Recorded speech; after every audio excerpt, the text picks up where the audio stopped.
You can be a strict constructionist in the matter of psychedelics, or you can cast your net widely. There are many substances in nature which alter consciousness, either stimulate or sedate or create more ambiguous and spectacular effects. I would describe what the effects of datura as a deliriant.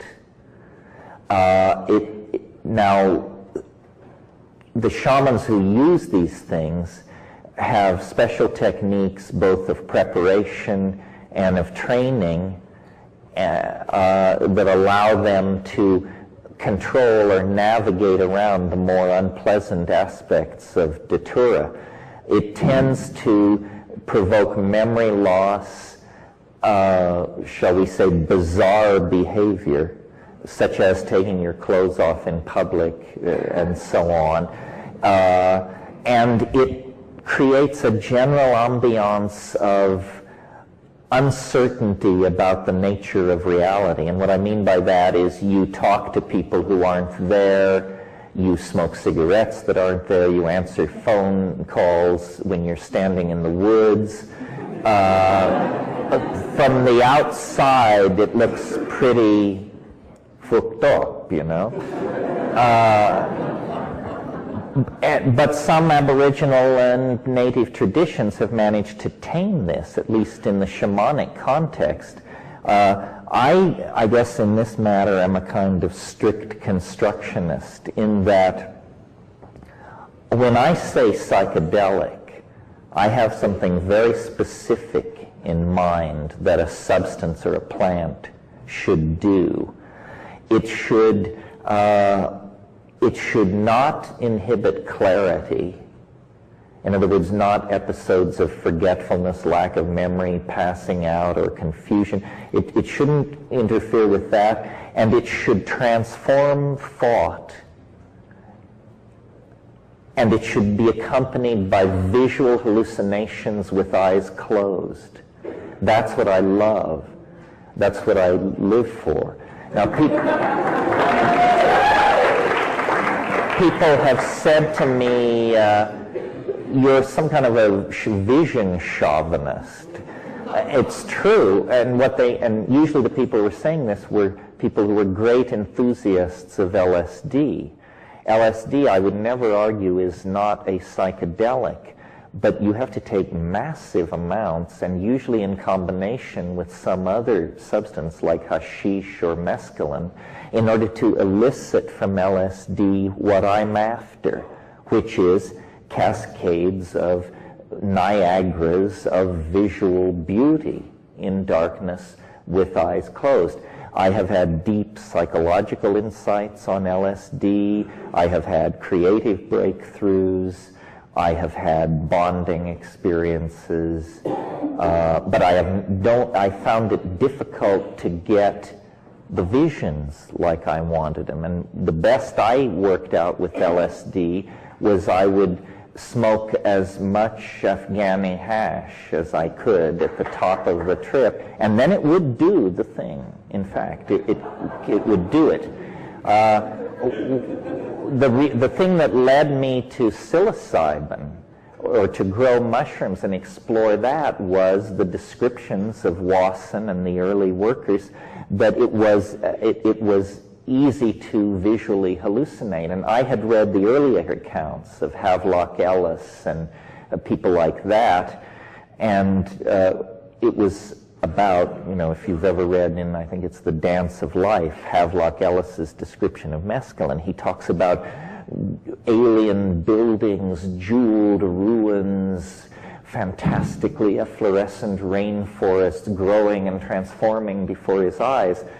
That's what I was after. I wanted not a disturbance in the optic nerve. Like on LSD, you get those little things that look sort of like fans that creep across the walls. That's more like something in the visual cortex than something in the mind, it seems to me. And I was fascinated, and who isn't? I mean, I never hear this question discussed, but to me it was the obvious question about these visions was, where do they come from? You know, how can I be astonished by the contents of my own mind? And astonished over and over again. Where is this stuff coming from? And I looked at Jung, and I entertained the fantasy of extraterrestrial contact, and I still haven't answered this question. But I think it's a question which the critics of the psychedelic experience haven't wanted to deal with. You know, if you read the psychedelic literature, you can tell what psilocybin does to heartbeat, sperm count, to perception of tone, on and on. They never talk about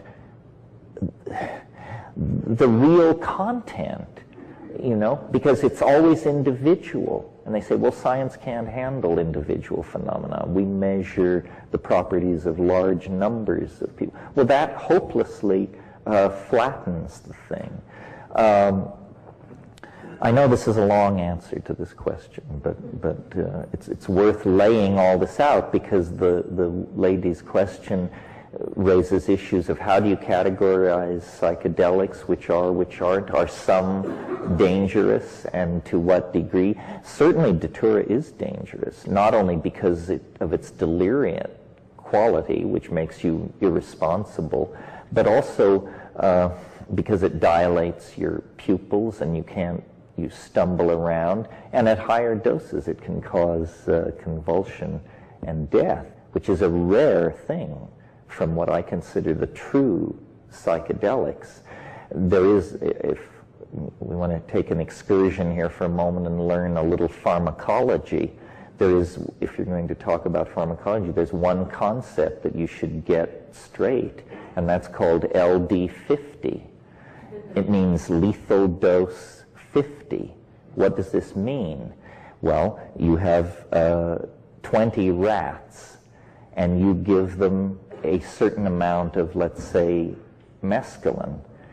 When half the rats die, that dose, expressed as milligrams per kilogram of body weight, is called the LD50. And when pharmacologists assess the danger in a drug, they ask the following question: what is the ratio of the LD50 to the effective dose? And if the LD50 of a drug is only 20 times the effective dose, that's considered an incredibly toxic, dangerous, and dubious drug.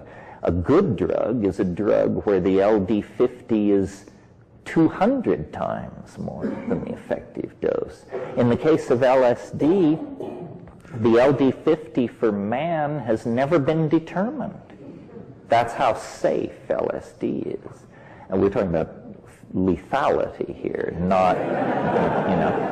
But so and so people say, well, are there unsafe psychedelics? And yes, you just look up the LD50s, line them up, and see which have the better ratios. By that measurement, by that standard, LSD is the most desirable. But the LD50 of psilocybin is very impressive. You know, you can take 100 times the effective dose of psilocybin and expect to live. Mescaline, not. Mescaline has a bad profile. As an amphetamine, if you took 20 times the effective dose of mescaline, you would probably die. Of course, an effective dose of mescaline is nearly a gram of pure material, 700 milligrams. If you took 20 times 700 milligrams, you would be taking almost a complete, nearly 2/3 of an ounce of mescaline. And why should you survive? After all, stupidity does have consequences. But really, people always ask the question, are psychedelics dangerous? And they mean physically dangerous. What should be said, and it's recently been pointed out to me that I don't say it very often, is that the biggest danger with psychedelics is that while you are in that open state, some moron will mess with you and either lay a suggestion or plant an idea or manipulate. Why should you survive? After all, stupidity does have consequences. But really, people always ask the question, are psychedelics dangerous? And they mean physically dangerous. What should be said, and it's recently been pointed out to me that I don't say it very often, is that the biggest danger with psychedelics is that while you are in that open state, some moron will mess with you and either lay a suggestion or plant an idea or manipulate you or scare you or turn you in a way that you wouldn't ordinarily go. And this is why psychedelic etiquette means knowing your tripping partners. People who take psychedelics with strangers at high dose do come back with wild tales to tell, but I don't think you can do that over and over again without having some horrible thing befall you. My mind is not, some people seem more resilient. I am not. People often ask me to trip them.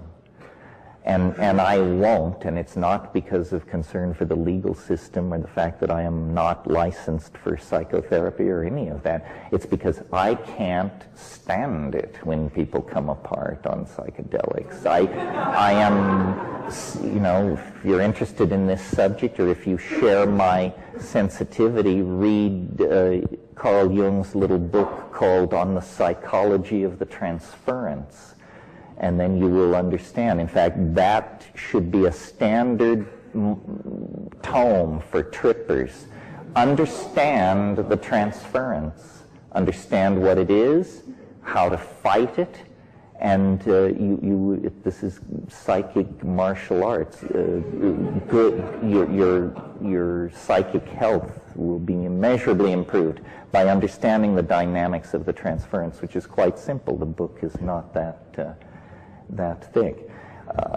Now to answer the lady's question, when I took Datura, I had reality distorting strange, and if I had been a personality of a different sort, I might have followed it deeper, but it appeared to me to be ambiguous and evil. Not evil, maybe evil. What happened to me was, this was in Nepal years and years ago. Nepali shamanism is based in part on Datura, the taking of the seed capsules.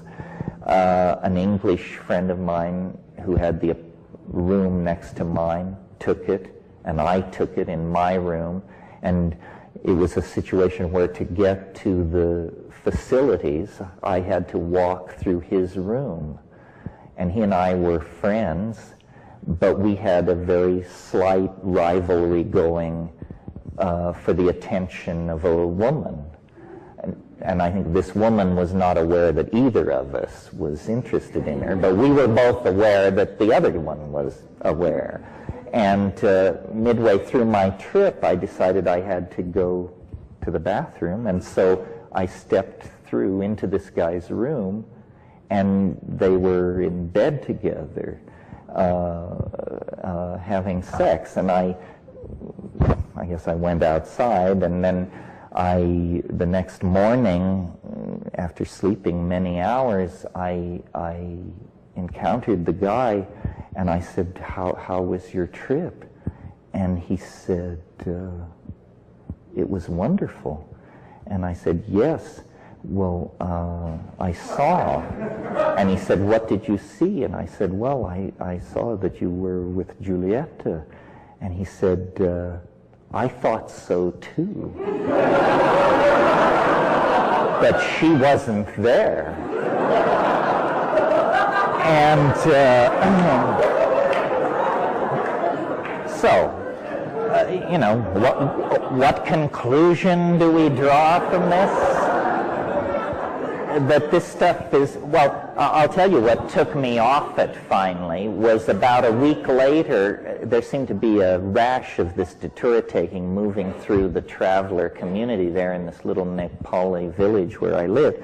And about a week later, I was buying tomatoes in the market, and I encountered a different person, but this English friend of mine. And he told me he'd been taking a lot of datura. And I said, oh, well, that's interesting. I took it. I don't think I'll be taking it again. And as the conversation developed, I realized he thought we were in his apartment. And we were not. We were in the market. And, you know, this tells you it's time to dry out. Anyway, I use that as a springboard to different subjects. You were very patient. Next question? I hope I can remember what my question is. It's a test. I agree that there's something sort of mysterious about where these psychedelic effects come from, and I refer again to the sort of classic psychedelics, psilocybin, LSD. But the fact that you generally need to take a substance or a drug, it's a material thing, does, in some sense, sort of go in a strange way to reinforcing a pretty basic scientific, almost mechanistic view of the universe. And I just wondered if you had thought about that or have any comments. Well, let me try to convince you otherwise. I mean, I see what you're saying. You're saying that because this transformative, possibly spiritual experience is causally connected to the act of taking a matter of a certain type into your body, that it seems to argue for the materialist proposition that mind is an epiphenomenon of the functioning of brain and so forth.